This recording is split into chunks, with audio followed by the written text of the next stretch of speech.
Thank you so much for joining me tonight. We are going to talk about obtaining lasting fulfillment in your life and how to do that. This is a big one on my heart because this is one of those things that changed my life forever. When I got these dialed in, my life changed forever. It's absolutely insane. So what I'd like to ask everybody is if your mics are not muted, please keep them muted for the duration of the seminar. At the end, I will do a quick Q&A if we've got time. And you can always put your questions in the chat. I can see the chat the whole time. So here we go. Over the course of my life, people ask me about success quite a bit. They ask me how I stay happy all the time. They ask me, how did I pay for all my surgeries? And basically, like, what they're asking me is what I've kind of derived from it is like, how do you become rich and happy? Or how do I become rich and happy? And the common denominator in this question is, how do I do it without any effort? Is what they're really asking me. And how do I become rich and happy without any effort? And so what I do is, if you guys watch my lives in the morning on TikTok, you'll see this a lot. I walk on the treadmill for like 60 minutes and I answer questions, but people ask me these things. They'll seriously like, how did you afford all these surgeries? And how did you do this? How are you happy all the time, Gabbi? And then I look at it and I'll go, do you really want to know, or are you just asking? And then, if I'm talking to somebody in person, which happens quite a bit, they'll usually give me this deer in the headlights look. And it's when they realize, oh crap, this actually takes some effort. That's what's happening. Or they might say, I might have to work for this. So I really do want to tell you what I believe it takes to be rich and happy. But let's first start by talking about the definition of rich. People associate being rich with money or wealth or monetary wealth. And I know people that have tons of money, like ludicrous, stupid amounts of money, but they are completely and totally broke. And I know people that are very poor financially and are very, very rich. Richness is a sense of fulfillment. And so success without fulfillment is failure. Success without fulfillment is failure. And what do I tell everybody when you come on to my seminars? I say, if I say something twice, it's probably really important. You should probably write it down. So if I said it twice, write it down. Success without fulfillment is failure. So how do you make sure you're really fulfilled? People tend to think, oh, if I succeed, I'll be fulfilled. Well, succeed in what? If I get that job promotion, I'll be fulfilled. If I have a kid, I'll be fulfilled. So I'll be a great parent or a great mother or a great father. That will give me fulfillment. Or the big one is, you always think about this. If I make $1 million, I'll be fulfilled. If I work 40 years and then retire and I've worked my whole life off and I've had this, incredible work life, then I will be fulfilled. Or like for me, people ask me, if I complete my transition, will I be fulfilled? I don't know.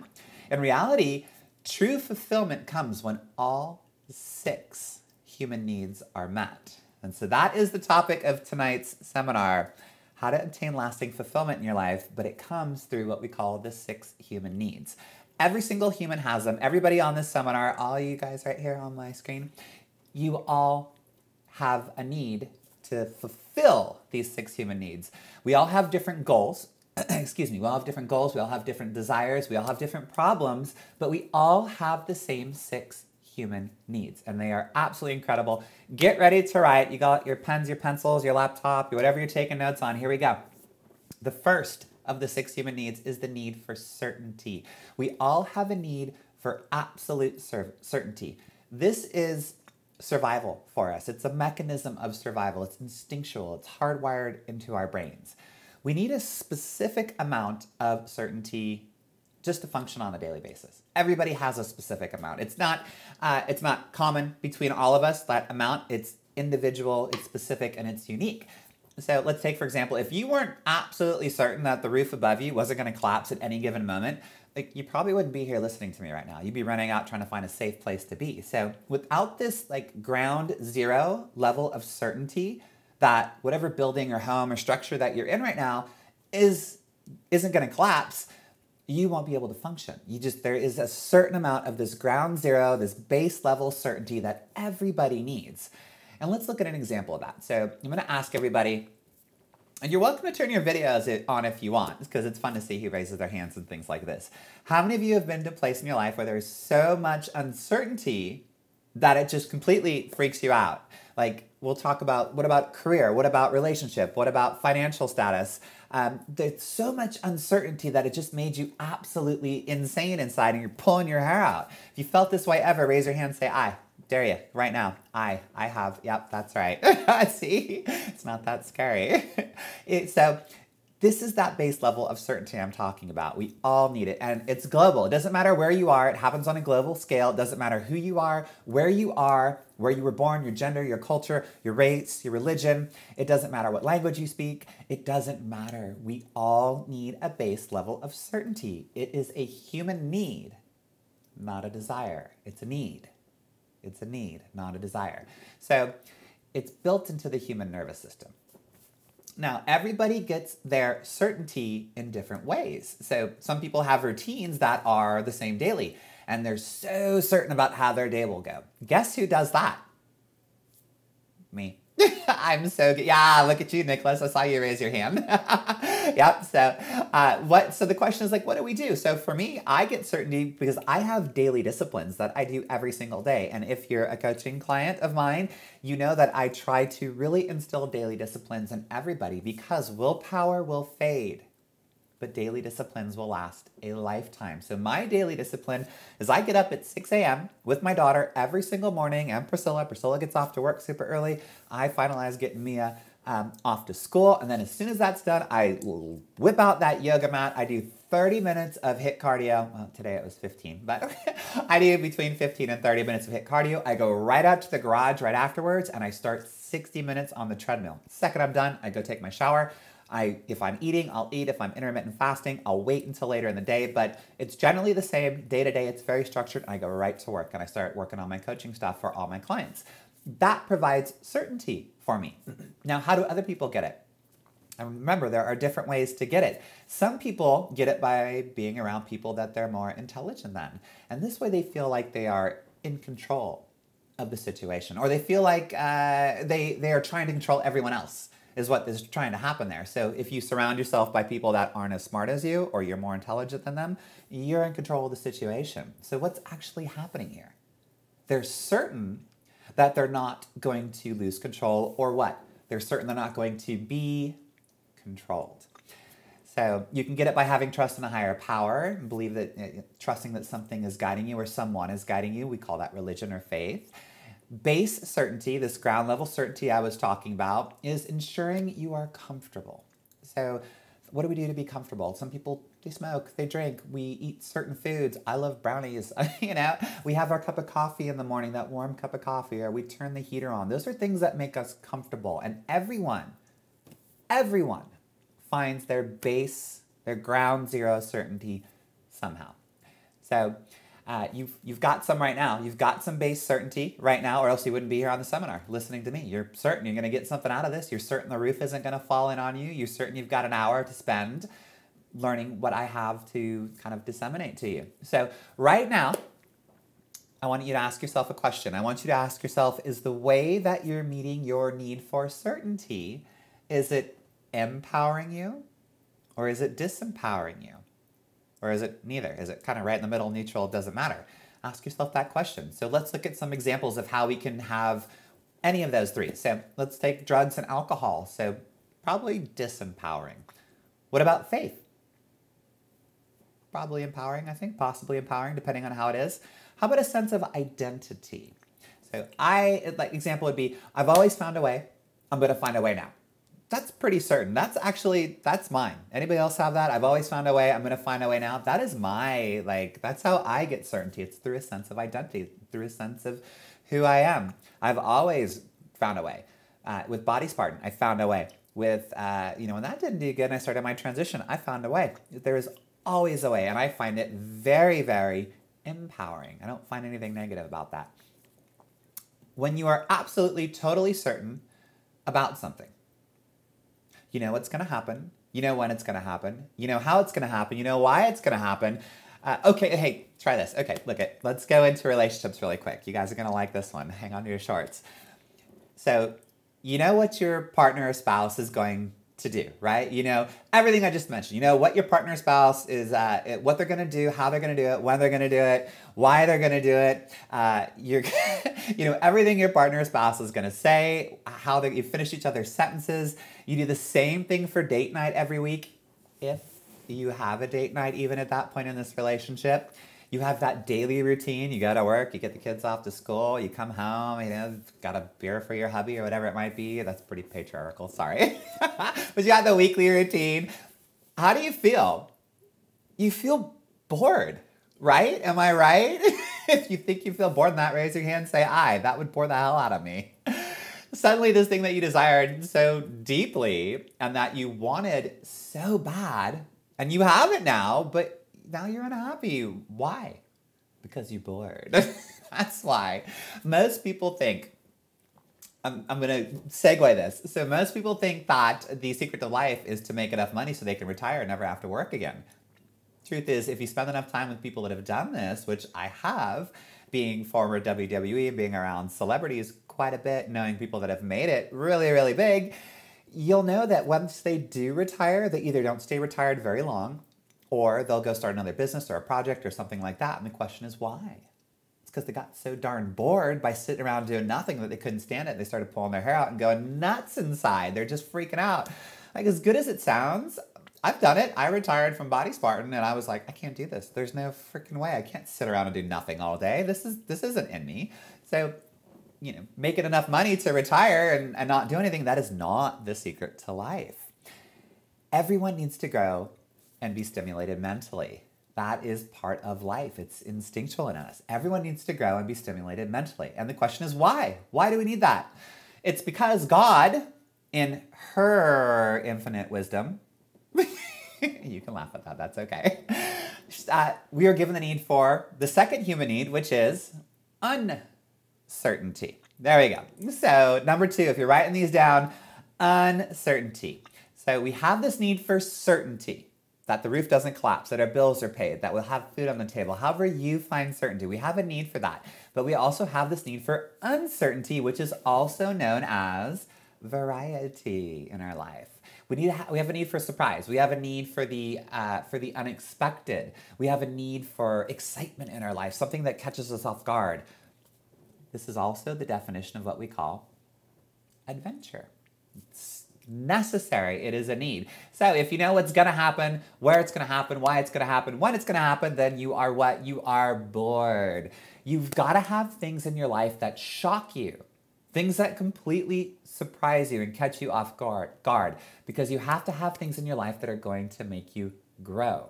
And that's because when you are unsure right now, in this moment, when something catches you off guard and you're unsure, it means that you have to grow and you have to deal with that uncertainty. Growth equals happiness. Growth equals happiness. What just happened there? I said it twice. Remember that. This was on the last seminar I did too, in our goal setting seminar. Growth equals happiness. We can get variety or uncertainty in a positive or negative way. Let's look at kind of some ways that we do that. Again, drugs, alcohol, we can get variety through all that. There's a lot of uncertainty and variety that comes with drugs and alcohol, right? But is it good or bad? That's kind of for you to weigh. Is it positive or negative? It's for you to weigh. How about going to a movie? How many of you get surprised at movies? You go for a little adventure. You live vicariously through the person on the screen or the people on the screen. Why do we do that? Because we are certain that everything that's happening to them, they're getting shot at. Somebody dies. They're having this relationship that's terrible or wonderful, and they got heartbreak. We're certain it's not going to happen to us in that moment. We're watching that screen and we're like, this is great, but we're living vicariously through them too. So what about renting a movie or, if you get something on streaming that you've seen before? How many of you have watched a movie more than once or you've rented a movie that you've seen before? Yeah. Why? We're certain that we know the outcome and what's going to happen, but we're hoping for variety. We're hoping that we forgot enough parts of this movie that we still get a little surprise. We get a little variety in it. So we're fulfilling 2 of the 6 human needs at that moment. Let's look at number 3, significance. Everybody has the need to know that your life is important. And you need to know that you have a purpose in your life, that you are unique, that there's meaning to your life. So how do we get that? How do people get that? Some get it by tearing everybody else down. So it's like, I'm great, you suck. That kind of mentality. We've all seen it. We've seen it with trolls on Facebook and Twitter and social media, TikTok. I just use 2 really outdated social media platforms. Does anybody even use Twitter anymore? I see people laughing. Let me refresh that. I see it on TikTok, and then when I go on Instagram for 30 seconds, I see it there too. But yeah, it's like with trolls, people are there all the time, and they're just saying terrible. I mean, you should see some of the crap that I get. And the idea is like they're trying to tear me down to bring significance into their life, but it is so fleeting. It's very, very temporary. They are trying to elevate themselves, and they are fulfilling one of their human needs by trying to tear somebody down. So look at it this way. There are 2 ways to have the tallest building in an area. One is you tear everybody else's building down to the ground, you burn it to the ground, and yours is the only one left standing. That's what's happening with like internet trolls. So you're looking at people on, Twitter. I keep saying Twitter and Facebook. I don't know why. On TikTok and Instagram. And they're trolling. They're trying to tear everybody down. And they have theirs be the last building standing. But what's the other way to do it? You build the biggest, tallest, strongest building or skyscraper, and that one's going to last the longest. So negative, positive ways. What about significance through things like violence? Why has violence been this long-lasting trait? We've seen it since the dawn of time. In every bit of history that we've had, there has always been violence. It's inhumanity for some reason. Here's why. It meets most of our needs, but meets it in a very negative way. So let's look at an example, and I'm going to show you how this meets a lot of our needs really quickly. So let's say someone holds a gun to your head right now. Let's say I put a gun to your head right now, and I go, look, give me all your money or else I'm going to kill you. Suddenly, I'm really significant in your life, right? I mean, let's look at what it meets. It meets the need for certainty. I'm certain that I'm in control. I'm the one holding the gun. I'm in control of this entire situation right now. 2, it meets variety because this is a very unique situation. There is no other situation like this. It's very risky. I don't exactly know what the outcome's going to be. It's different from time to time. I don't know how everybody's going to react each time. On a significance scale, so like 0 being the least significant and then 10 being the most, how significant am I if I'm holding a gun to your head? Go ahead. Somebody say it. Yeah. No, it's like 1,000. Forget 10. It's like 1,000. At that moment, that person is very, very significant. So it meets 3 of the 6 human needs immediately, and it does not take a whole lot of brains to do this. It doesn't take a skill set. It doesn't take a lot of higher education. It doesn't take going to college for a master's degree or going to get your doctorate. It doesn't take years of learning wisdom and knowledge and going up on the mountainsides with the monks over in Tibet. No, this happens instantaneously, and that is why violence is so prevalent amongst human history. So how else can we meet significance? We can do it through style. Some people get it through style, like the clothes that they wear. They get a little of this, a little of that. Just hit my mic. It's going to be great. They have unique skill sets. So, they go to school for a trade, or they're just skilled at something. Some people buy more toys. Adults buy big toys like boats and cars, and I bought lots of motorcycles over the years. So, I've created some significance there, or I thought it did. Others buy homes, maybe speaking different languages, having PhDs, writing books, being authors, all these accolades. Everyone needs a form of significance in their life. But here's what the deal is. Significance through contribution. Is there a downside to that? No, there's absolutely no downside when you're contributing and you're meeting that need of significance. It's getting fulfilled because you're contributing. But again, everyone has the need to be significant. So I'm going to use myself as an example because it's just easy that way. I find significance currently by sharing my story about transitioning. I was the first WWE superstar to transition male to female ever. I am the first massive bodybuilder to transition and be this much, much, much smaller feminine version. Most of the women that you see, at least the mainstream one, most of the women that you see that are bodybuilders, they either have struggled to get to where I'm at. They don't know how to lose the muscle mass, or they simply cannot because they've been gym rats all their life and they want to be big. And that's totally okay. But what I've done is made me unique and significant in some sort of way. So I have a feeling of significance about that. But here is what takes it from either negative or positive and makes it about contribution. So I want to contribute by sharing my story. I want to help others remove the fear in their life. No one should go through what I went through, in my opinion, about being petrified to leave the house. about being so scared you're going to lose your family and your friends, and your wife's going to leave, your kid's going to disown you, your parents are going to disown you. Like, nobody should ever go through that. And I want to make sure that nobody does. And so that's why I share my story, and that I'm raw and I'm real and I'm transparent. Do I find significance in that? Absolutely. But I don't see a downside because I'm contributing back. So it's totally 100% empowering. So how do you find ways to be unique? Everyone does it. It's just how you do it.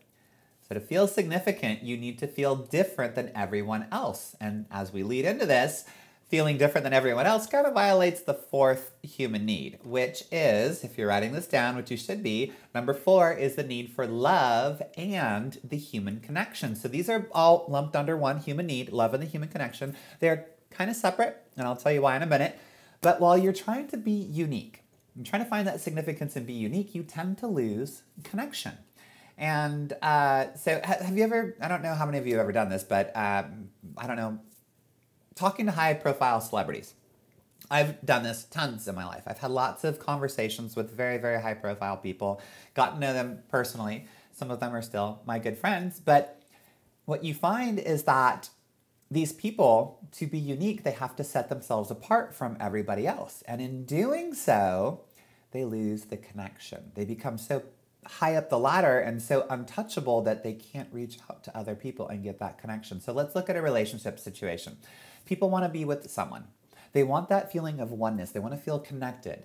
But once they have that feeling, and they have that feeling of being connected and oneness with that person, suddenly that person realizes, oh my God, I'm not unique anymore. I'm not special. And then they have this need to grow apart and be different. And this is the point where they lose their identity. They've lost that identity we talked about earlier. That significant identity, that thing that made you separate.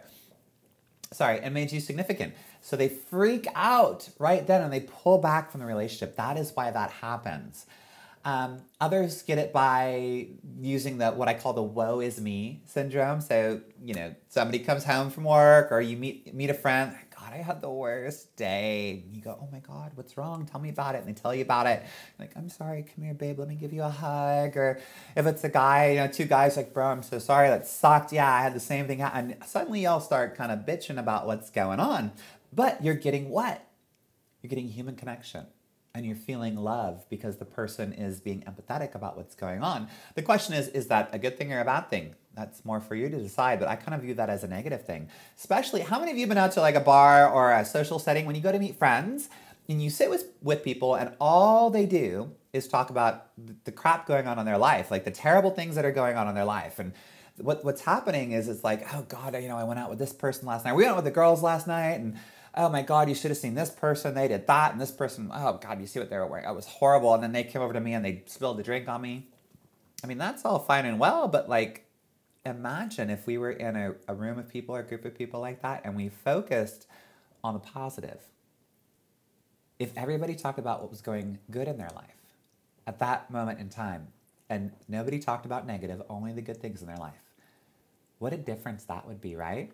That would be empowering. Am I not right? Raise your hand, say aye if you think that's empowering. Aye, definitely. So you can also do it by, being sick and people pay attention to you. And not a lot of people fake being sick, but that's one way that it happens.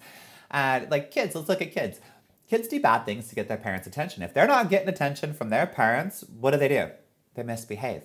It's all subconscious, but they do it. You ignore a kid long enough, they're going to misbehave. And then they get the parents' attention, and then they get punished, but then it's like, I love you, I got to teach you a lesson. But they're getting human connection.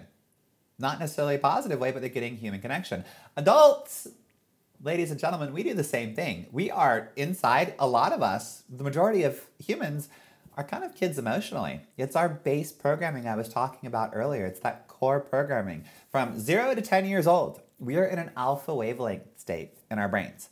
And that is where we soak up all this information and we have this program. It's like our brains are writing programs on how we're going to operate the rest of our life based on what we learn in that alpha brainwave state. And so it's our base program. We're kind of emotional. We're kids when it comes to being emotions inside. And how else can we do this? So some people will go connect with nature. Like Priscilla does that quite a bit. She works at Miraval Resort out here in Austin, and she's on these beautiful grounds where she goes out and connects with nature quite a bit. Maybe other people go hug a tree, I don't know. But she goes out and meditates. Some people do it they do it with God. They go through and get it through prayer. Others are looking at art and feeling inspired by what they see. Some people do it with a pet. Best pet to do that with is a dog. Like, seriously. You walk out the door for 30 seconds, you come back, the dog does what? It freaks out. It's like, oh my God, you're home. Oh my God, you're home. And it's wagging its tail and it's jumping up and down on you. It's like you were gone for 3 days. That's how, dogs are great for human connection. Cats, who's a cat person? I'm so curious. I think cats are a-holes. Of course, Jonathan, you have a cat. Cats are a-holes, man. They just like, oh, hey, what's up? You gonna feed me? See you later. They just walk away. But you do get the human connection when they decide, when it's okay with them, when they decide they want to crawl up on your lap and they go and they purr and all that stuff. You're like, oh, this is sweet. And like, feed me now is what they're really saying. I don't care about you. You're my slave. Other ways people get it. Here's the kicker. We're talking about love and what? The human connection. They get it through, yep, sex. You guessed it. Sex is the absolute easiest way for a lot of people to get the human connection. But a lot of times, it's not both. It's one, but it's not the other. Because love takes work. Love is a lot harder. Sex is easy. Anybody go out and have sex? That's so easy. You have sex, you're done, see you later, bye. But love, sex can create a connection. In a lot of relationships, it does. It creates a connection. It reinforces the love that you have. But which one are you getting when you do that? Think about that and what we've been talking about. Is it positive? Is it negative? It's up for you to decide. So, on a scale of 1 to 10, I want you to ask yourself where you're at with fulfillment. 0 being not fulfilled at all, 10 being totally fulfilled. So the question is, how are you getting your fulfillment and how do you feel on a scale of 1 to 10 about your fulfillment? Most of the time, on average, people are hovering about a 4 or a 5 because they find ways that don't really fulfill them completely. Let's look at the first 4 that we talked about. Number 1 is certainty. Number 2 is uncertainty or variety. Number 3 is significance. And number 4 is love and the human connection. These are the fundamental needs of the human, yes, of humans in general. I don't know what I was going to say there.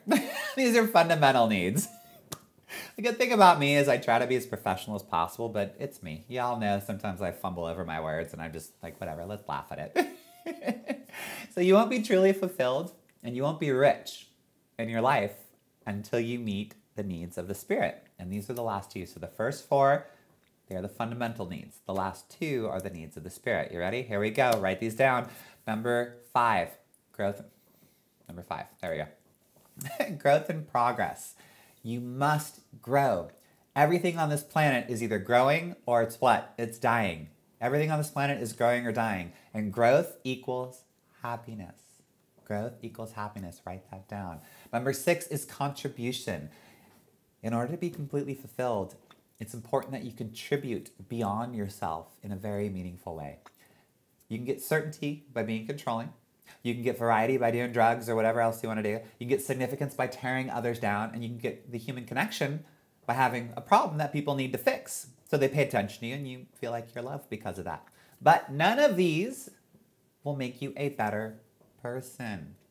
The only way to be truly fulfilled is to ensure that you meet your needs and they're making you feel fulfilled in the process. So if you're not growing, you are dying. So I have watched people over the years develop incredible lives, or what look like incredible lives, seemingly amazing lives on the outside, but inside they are incredibly unhappy. And I have this saying where I go, yeah, on the outside I'm smiling, but on the inside I am screaming. And so the question you want to ask yourself is, how am I playing this game? How am I playing this game right now? Why do some of the things that we do, why do they meet our needs? And we know they're bad for us, but we keep doing it. Why? I'm going to use smoking as an example again. Why do some people do it? Because it's, might make them feel significant in public, right? I used to smoke cigars as a guy, as a male, as that 280-pound bodybuilder. I used to smoke cigars. Picture that 280-pound bodybuilder you guys knew that I was. Yeah, I had dreadlocks down my butt, shaved head, all these big old tattoos, full of muscles. I go out, you want to get attention, you want to feel significant for a second, you light up a stogie in a bar. The smell is horrible. It fills the entire bar, wherever you're at, with smoke. Anybody within like a 20-yard radius is like, oh my God. But, the significance that people looked at me, that like, okay, this dude's massive. And he's pretty hardcore. He's smoking a stogie that's just like, I can't even stand the smell of it. And to top it off, I would have like a glass of like single malt scotch in my hand that I'd be downing simultaneously. So to me, I'm like, I'm pretty damn significant right now. Was it positive or negative? I don't know. I know it was bad for me, but I kept doing it over and over and over again. I was getting certainty from that nicotine fix. I was getting certainty because I felt significant simultaneously. I knew I was significant. I was certain I was significant at that moment. Wherever I was in public, I was smoking a cigar and people are looking at me. I'm significant, you know? I don't know. I don't kind of douchebaggery, but you know, like I'm saying. We get stuck in these cycles and we do these things over and over and over again. It creates temporary fulfillment. It's not long lasting. And a lot of the stuff, like with food, when we binge, with smoking, like nicotine, all these things, it gets dopamine release in our system. And dopamine is the reward loop hormone. So it creates this craving over and over again. We reward ourselves. So I smoked a cigar, people looked at me, I felt significant, boom, my brain's like, oh, that's a good thing. Dopamine comes out, says, yep, this is good, we'll create a reward loop. So we do these things over and over and over again. That's the kind of physiological effect, but the mental effect is that we are feeling that we are being fulfilled in only one area. And so we do it over and over again. I've seen this a lot. I'm going to share with you guys a very personal, close experience I had recently. And it's with a friend of mine. I'm not going to name this person, but this is a friend of mine that had tons of money, like stupid amounts of money. They bought every designer bag I could ever think of. And we're talking like Louis Vuitton, we're talking YSL, Gucci, you name it, everyone. And in their closet on the top shelf, there's 20 or 30 bags. And then they've got a whole storage unit full of them. And each one of these ranges between like 5 and 10 grand. So we're talking about like 100 grand plus just on like bags, like purses alone. But then they had shoes, designer shoes. Every article of clothing they owned was designer. These are just not cheap things. We're talking probably, $300,000-$400,000 in this kind of stuff. The question is, why did they keep buying it over and over again? They get it. They feel great. They feel significant. For a moment, they were significant. But then that faded. It didn't last. It was temporary. It was fleeting. The same person, as we would walk down the street when I was with them, if a car drove too close, they'd yell at the person, scream at them, and just bang on the car. And same thing. Remember the analogy I gave earlier about the building standing? They're tearing the buildings down, trying to be the last one standing, elevating themselves up. The same person would lord over their boyfriend. Just completely significance through control. Degrade him to the point of kicking a dead horse. It was literally like, why is this happening? And it hurt for me to watch this. It was terrible. I couldn't believe the things that I was seeing. But why did this happen? Because it was meeting only one of the human needs. And every one of these was the need for significance. It wasn't in a good way, though. And it created a cycle that just kept going on and on and on. There are patterns. If you look for them, you will see patterns. And I encourage you to look for these patterns in yourself. We are always trying to meet the 6 human needs, no matter what, no matter who we are. The last 2 needs, though, the needs of the spirit, growth and contribution, those are the key. Let's talk about life philosophy for a moment. What does it take to be rich and happy? Remember that question at the very beginning? What does it take to be rich and happy? And I'm talking about rich, not as in monetary, not as in money, not as in green dollars. I'm talking about a sense of fulfillment. What does it take to be rich and happy? You got to be a team player. And I'm going to explain that in a minute. I know we've heard that since we've been kids, right? Be a team player. I played baseball. Be a team player. Come on, kid. Or you're in a group at school. Be a team player. Okay, hang on. I'm going to explain this. Humans are very unique. They are driven to achieve a certain amount. No matter what it is, whatever it is, there's something that they are driven to achieve. We are all driven to achieve that. There is no right or wrong. It's just different beliefs that we have. And here's what's interesting. We don't have to have a whole lot happen to meet our needs. So for example, let's say we get a certain amount of acknowledgement. And if you're in my coaching program, which probably 95% of you are, we could look at it like physically. So once you get it, you don't necessarily need it consistently. So somebody's like, oh, you're so pretty, you're so pretty. You hear that every single day. Or you hear, oh God, your body's so great, your body's so great. And suddenly in the beginning, it's like, oh my God, yes, this is fantastic. And now you've heard it for 6 months, a year, whatever. You're like, yeah, I've heard it. And you're kind of over it, right? So what happens? You lose your drive is really what happens. Because why? And when I say your drive, I'm using fitness as an example. You lose your drive to work out. Why? Because you enter your comfort zone. How many people have been in a comfort zone for a while? Raise your hand, say I. If you know what it's like to be in a comfort zone, raise your hand and say I. If you've been in a comfort zone ever, say I. Yes, it's because you're not driven. You don't have the drive. And what happens when you're not driven? You don't grow. When you don't grow, what happens? You start to die inside. What happens when you start to die inside? You fall apart emotionally. What happens when you fall apart emotionally? Your world starts to crumble. And then you are not fulfilled at all anymore. I'm going to give you a very brief example about watching my friends lose their drive. And it's incredible what happens. So I'm talking about my fitness friends. I'm going to talk about Body Spartan for a minute. That is my fitness company. Body Spartan was very successful. For anyone that doesn't know, we brought the ketogenic diet to the internet in 2012. We did very well financially coming after that. We have an app that's out. We were the first to be on Facebook ads with it. So we did really well financially. And with that, I garnered some friends that I brought up in the business. And so these are guys, this is back when I was a man, 280 pounds, 6 to 8% body fat, just massive like role model in the fitness industry and the icon in the fitness industry. I'm not being arrogant, I'm setting the stage for you. These guys that came up with me in the company, in my company, they worked for years to get their body. Some of them didn't work that long, maybe a year, whatever it might be. But once they got their body, once they got the body that they want, they got everything they wanted with respect to having that physical body. They got attention. They got relationships. They got more significance from that attention in those relationships. They got everything. But what did that lead to? It led to breakups. It led to partying. It led to drinking excessively, some drugs, occasionally, depending on who they were. Then when all that happened and they're in those states, it led to overeating. And then some more drinking, and then some more overeating. And then eventually, guess what happened? They lost their drive. They got fat. They got heavy. They fell out of shape. They didn't want to work out anymore because it's this perilous downward spiral when you lose your drive because you're dying inside. You're not growing. You're what? You're dying. If you're not growing, you're dying. And they weren't growing. They were stagnant. They were in their what?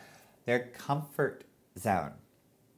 Thinking they had kind of arrived. They didn't have to grow anymore. They didn't have to work for it. So when you're contributing something meaningful, then you feel fulfilled. So what is the answer to becoming a team player? Okay, I'm getting into that. Hang on, here it comes. People will do so much more for people they care about than they will do for themselves. People will do so much more for the people they care about than they will do for themselves. That's being a team player. So example, people will do more for God than they'll do for themselves. They'll do more for friends that they care about than they will do for themselves. They will do more for family members than they will do for themselves.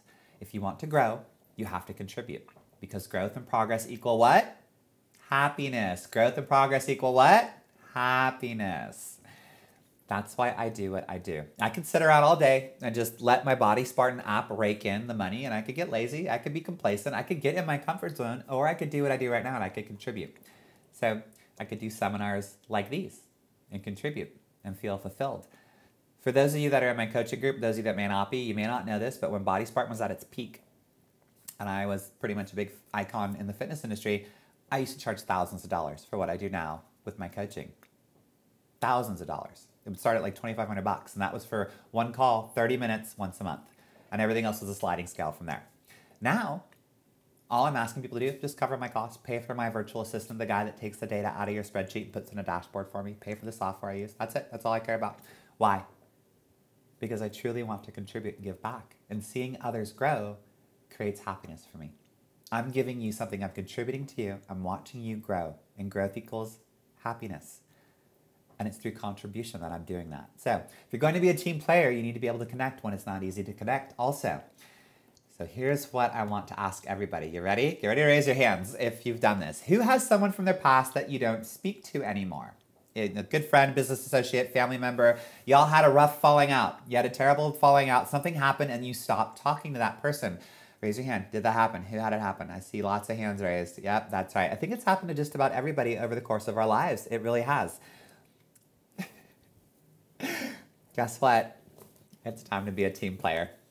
Y'all gonna hate me, but you're gonna thank me. You're gonna hate me at first, but you're gonna thank me when it's all said and done. Because I want you to learn to communicate even when you've been hurt emotionally. I'm going to ask you all to grow right now. You know, coming on my seminars, it's not just one way. I always give you stuff to do to work on so that you can grow and progress. Because growth equals what? Happiness. So I'm going to ask you to grow right now. But when you do this, I want you to communicate in absolute love, though. No matter what you do, communicate in absolute love. If you've been on my TikTok lives, you've been on my Instagram lives, and you watch me address people that hate me, they literally hate me, they spew hate. How do I address them? In love. So here's what I want you to do. In the next 24 hours, I want you to pick up that phone, and I want you to dial the person that you haven't spoken to in a year, 10 years, 20 years, 6 months, whatever it may be. And I want you to do this. This is how it's going to go. You ready? I want you to acknowledge that the relationship ended. So it's pretty much like, hey, whoever, listen, I know that, it's Gabbi. I know that it didn't end pretty. And you got to say that. You got to acknowledge how the relationship ended, because you're just going to look like an idiot if you're calling up. They know who you are. They know. But you got to say that so you don't look silly. You don't look like an idiot. And you say, I'm calling for one reason. And before they can say anything, just keep talking. I'm calling because I know it was painful, and I don't necessarily agree or disagree with the way the relationship ended, but I want you to know that I really think we had a fantastic friendship before. And even though I'm not looking to start a new friendship or a business relationship, whatever it might be that you guys had going on, I just want to acknowledge that you played a very important role in my life. You were a great friend. The time of my life was very, very special. Again, not trying to start a new friendship or anything like that, but you were an important part of my team. You're an important part of my life, and I don't need you to say or do anything, but I just wanted to call, and I wanted to say thank you. Click. Hang up the phone. That's all you got to do. What? What do you think is going to happen in that person's mind at that moment? You just hopped on that phone, said everything in love, just said thank you. You acknowledge the situation, you acknowledge who you are, you acknowledge what happened, and you said, out of everything, thank you for that time in my life. What is going on in that person's head? What about you? How are you going to feel when that's all said and done? How does that make you feel? So that's the question. But when you do it in love. The next 24 hours, I want everybody on here to do that. I want you to write down a name right now of that person that you've had that problem with. That is your homework. How many say it's a major stretch? Say aye. Raise your hand, say aye. Is this a major stretch for you? Yeah, it better be. Guess what? You're going to grow and you're going to progress. There is a second call I want you to make. Who has a friend that you got too busy to call?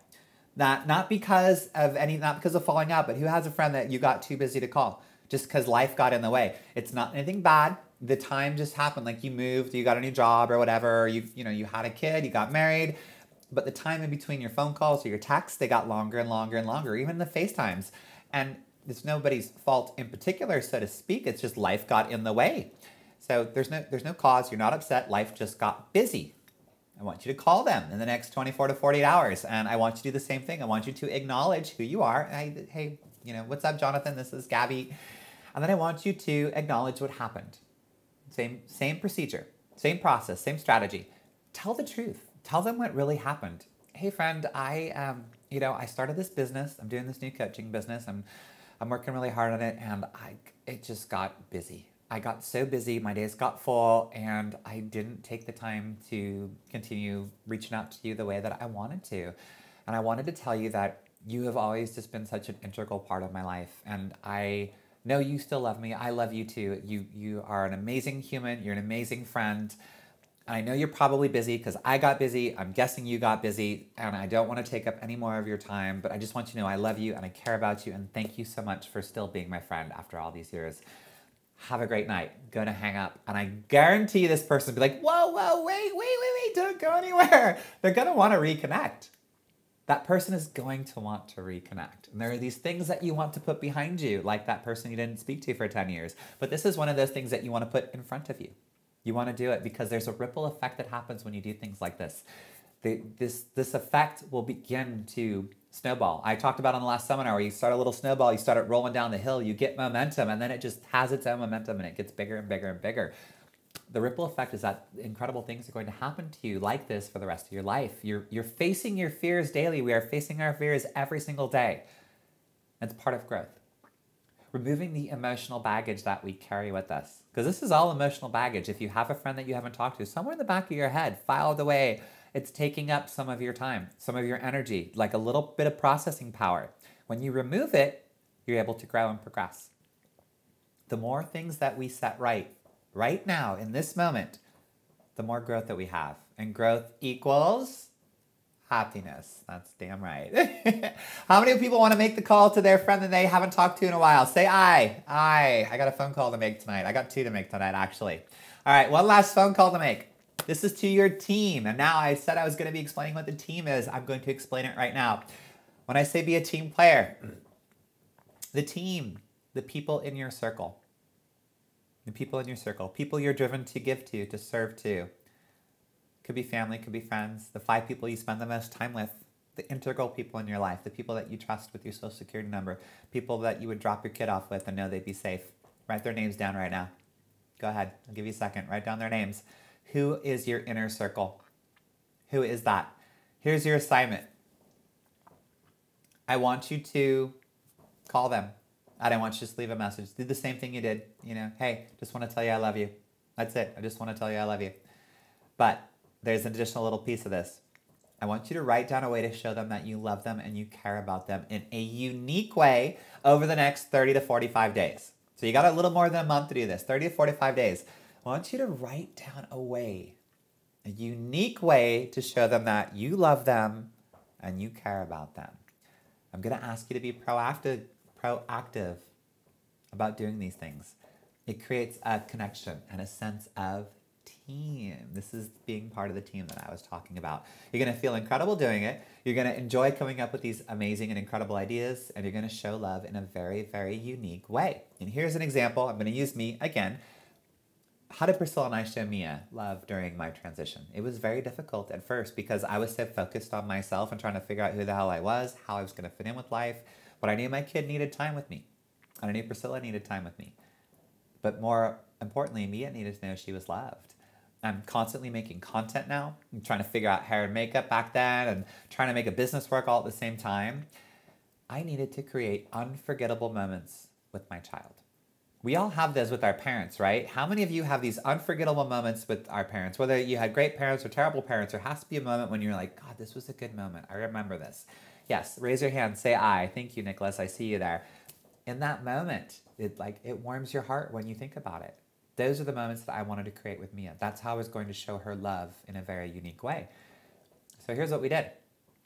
If you follow me on TikTok or Instagram, you saw we decorated for fall recently. And Priscilla decorates every year, but I have never done the decorations above the cabinets the way I did. I wanted to do that. So I spontaneously took her out. We went to this little place called At Home in Cedar Park where they've just got all these cool decorations, like a crafty at-home kind of store.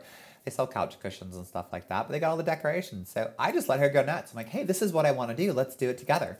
She's like, oh, cool. Can I get this little squirrel? It's like this wooden kind of squirrel. I'm like, yeah, you know what? You could do that. Let's get that. Even though it's not maybe the thing I would have picked out right away, she picked it out. And I love it. I actually love it. And here's why. Because when she put it up there and we did it together, Priscilla was at work the first time we did this. When she put it up there and we did it together, she will never forget that moment. It's her and I on the countertops decorating for fall. She will never forget that moment. That's something I did with her.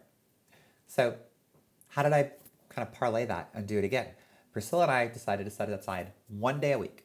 No phone, no work. That's Sunday. So all you all that had check-ins with me on Saturdays and I would do your reviews on Sundays, that's why there are no check-ins on Sundays anymore. I don't do reviews on Sundays. That is my day with my daughter to do something unique with her. And so here's what we did. We went to Starbucks. We met a friend there. And I thought, you know what? Let's go back to At Home and let's do Christmas decorations now. Let's get them before they sell out because they were selling out quick. So we spent 2 hours at Starbucks. We had a great time. We went to At Home and I let her go nuts. We set up an entire display on the floor of At Home on one of their aisles. We just commandeered an entire aisle. We're like, okay, this goes here, that goes there. Mia's grabbing stuff. My friend's grabbing stuff. Priscilla's grabbing stuff. We're just kind of putting all... We spent 2 hours in there making unforgettable memories. Unforgettable memories. I want you to do this for your family, your friends. Do it for your team. Over the next 30 to 45 days, how are you going to do that? The very last thing I'm going to do with you guys, the last thing I'm going to ask of you before I set you free for the night, before you go take all this incredible knowledge and you go put it to use, and you go change your life, I want you to promise me something over the next 4 weeks. Aside from making those calls that I asked you to make, one to the long friend that you had a fight with or have had a falling out with, one to the friend that you forgot to talk to, and then the others do this thing for your team. I want you to come up with a plan to give yourself 1 hour a week over the next 4 weeks. I want you to do something for yourself that you wouldn't normally do.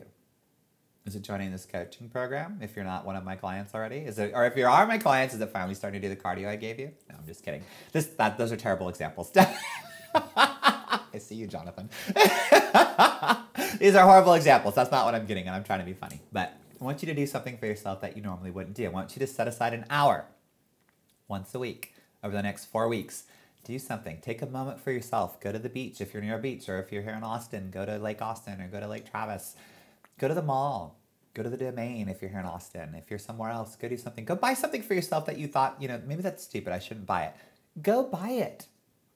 Go do something for yourself that you normally wouldn't do. And here's why. When you do something for yourself, you are more likely to do something for others.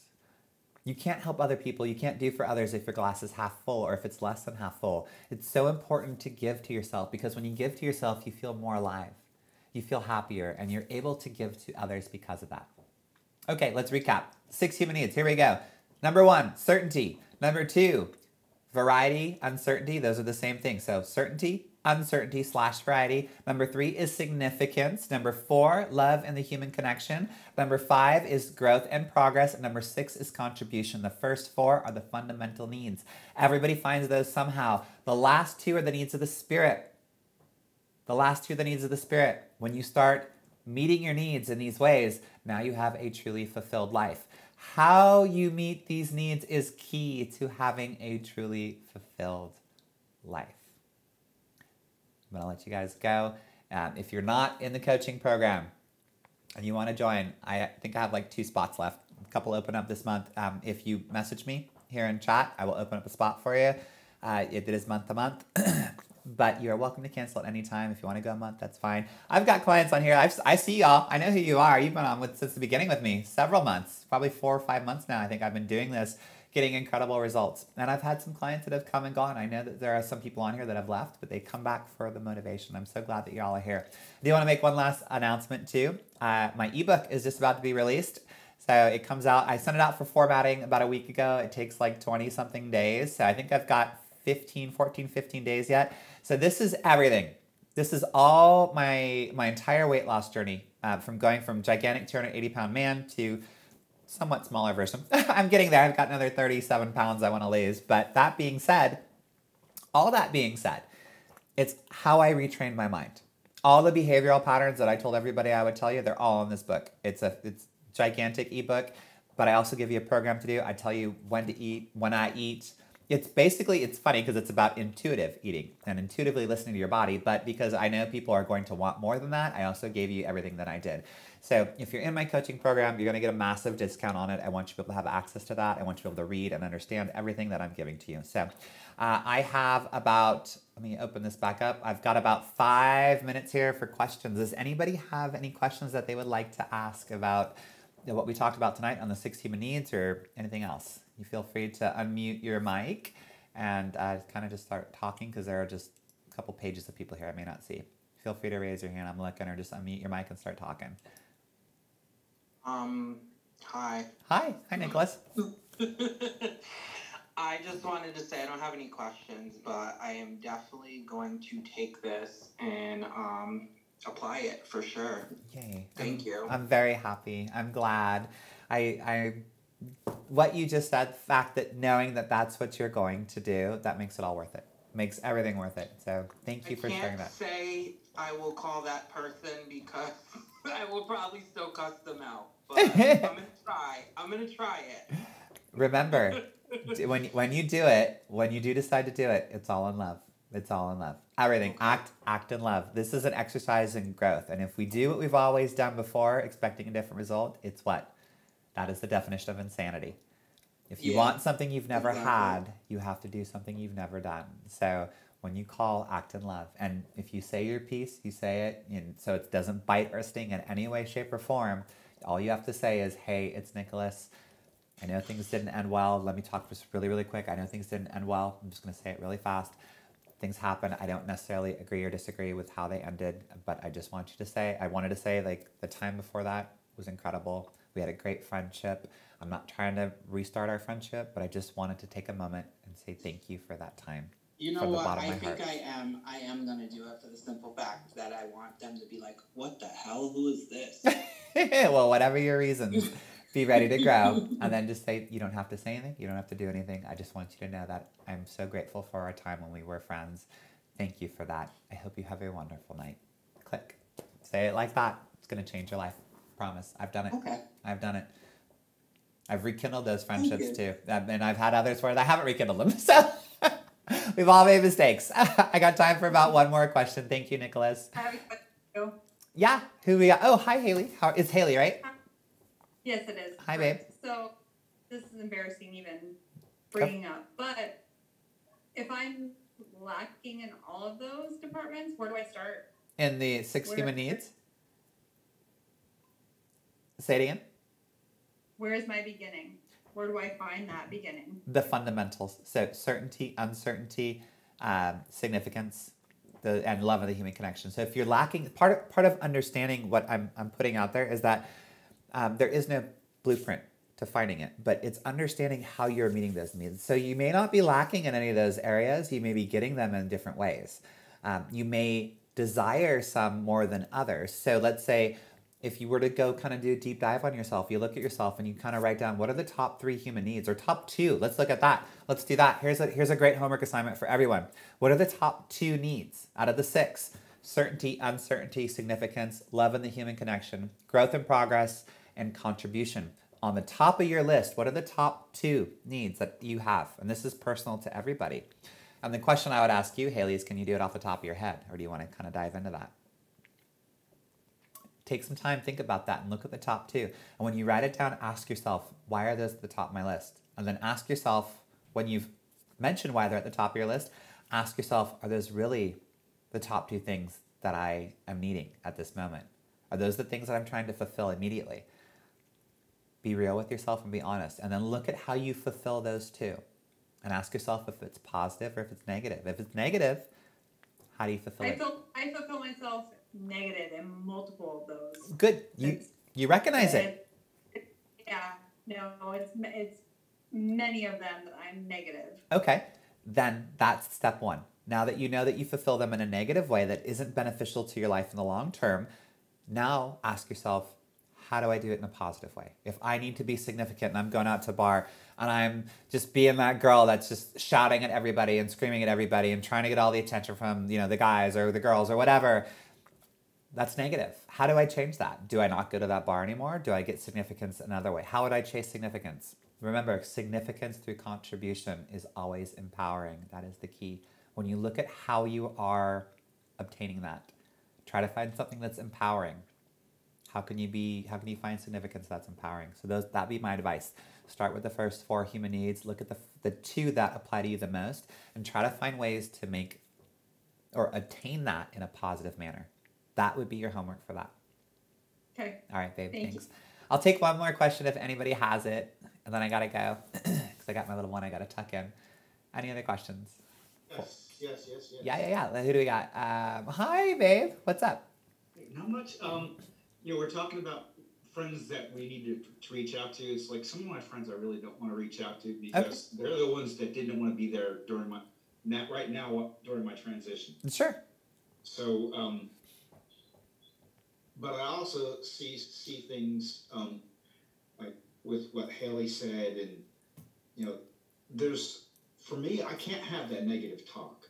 Right. So I may not have money at times. Right. But I don't go around saying I'm broke.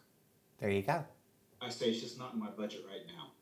Good. So you've created a brand new perspective, a new story for yourself. Yeah. So it's taken the. But I actually have a really good job and I make really good money. So, but you're not wanting to call those people? Nobody wants to call that person. Nobody wants to call the person. Nobody wants to do it. They kind of like shut the door on me because of this.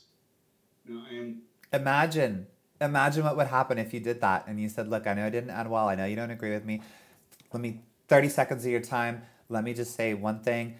I know you don't agree with what I did. I know it might feel weird to you. It might feel strange. And I don't agree or disagree with how you feel or what I think you should feel. I'm not trying to change your mind. I'm not trying to rekindle the friendship. But what I do want to say is that we had a great friendship. And I am so grateful for the time that we had with that. And we did this, we did that. Keep it really short. All I want to do is say thank you for that time. And I wish you the very best. If you say it in love, you keep it short. It's like 20 seconds. I wish you... So acknowledge who you are. Acknowledge the situation, how it ended. Tell the truth. Don't point any blame. Go straight to the business. You were a great friend. I loved you. Thank you so much for that time. Every time I think about it, I'm so grateful. I just wanted to say thank you. And I wish you the very best. Boop. Fun's done. That's it. You don't have to respond. You don't have to listen to the voice message after. You don't have to do any of that. If they call back, you don't have to listen to it. They may take it great. They may take it bad. But I got a feeling they're going to take it really well. And they might sit and think about it. And that might be it. They may block you. They may not. You never know. But it's off of you. It's done. Right. Some of those are family members. Yeah, guess what? That's growth right there. That's a lot of growth. That's a ton of growth right there. I don't know if you thought about putting a support community together where we can all chat with each other in different times. Sure have. Yeah, there's lots of things that are in the works I haven't talked about yet. Yep, there are big things coming, guys. Danny, thank you so much. I appreciate you. All right, yes. All right, y'all. I'm going to log off right now. Thank you all so much for your time. I hope this was beneficial for everybody. I hope you glean from it, and I really hope you go out there and you tackle those things I told you to do. Make those phone calls.